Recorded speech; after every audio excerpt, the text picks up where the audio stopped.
আপনি যদি মনে করেন আমি গাইবান্ধা দিয়ে ঢাকায় যাবো না, বগুড়া দিয়ে ঢাকায় যাবো না, যেতে পারবেন? আগে আপনাকে বগুড়া যেতে হবে, এদিকের অঞ্চলের মানুষগুলোকে গাইবান্ধা যেতে হবে। যতক্ষণ পর্যন্ত আপনি গাইবান্ধায় যেতে পারবেন না, ততক্ষণ পর্যন্ত আপনি ঢাকার বাস পাবেন না। কারণ ঢাকার বাস এদিকেও পাওয়া যায়, সে জায়গায় গাইবান্ধা দিয়ে যায়। আপনি সারা জীবন চেষ্টা করলেও এইভাবে গাইবান্ধা থেকে আপনি ঢাকায় যেতে পারবেন না। আপনাকে যদি ঢাকায় যাইতে হলে আপনাকে গাইবান্ধা পার হতেই হবে, গাইবান্ধা শহর আপনাকে পার হইতেই হবে। কিন্তু মনে রাখবেন, কোন ব্যক্তি যদি এমন করে যে আমি গাইবান্ধা ছাড়া ঢাকায় যাব, সে আদৌ তেমন ঢাকায় পৌঁছতে পারবে না। ঠিক কোন ব্যক্তি যদি সিএম পালন করে যে আমি নামাজ পড়বো না, 5 ওয়াক্ত নামাজ পড়বো না, আমি পড়ি না, মনে রাখবেন তার সিএম এর কোনো মূল্য নাই, সে আদৌ তার সিএম কবুল হবে না।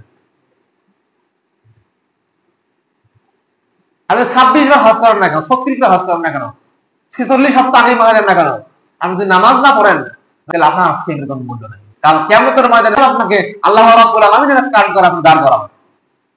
ও ভাই, আদৌ ধরা আমরা সিএম পালন করতেছি না, 5 ওয়াক্ত নামাজ কি আমরা ছেড়ে দিয়েছি, ঠিকঠাক 5 ওয়াক্ত নামাজ পড়তেছি না।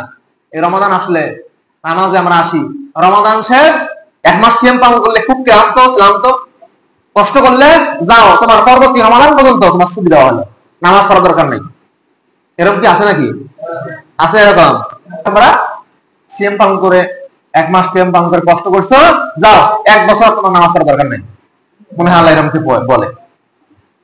আরে মুসলিম, আরে বেটা, তুমি খাওয়ার কথা মনে থাকে তোমার, খিদে লাগলে তুমি চিন্তা করতে পারো যে আমার খিদে লাগছে, আমি খাওয়া রাখবে এখন, আর দুর্বল হয়ে যাবো। আর তুমি এটা কেন বোঝো না যে আমি নামাজ না পড়লে আমার ইমানটা খসে যাবে, আমি বেঈমান হয়ে যাবো? এটা কেন তুমি চিন্তা করো না?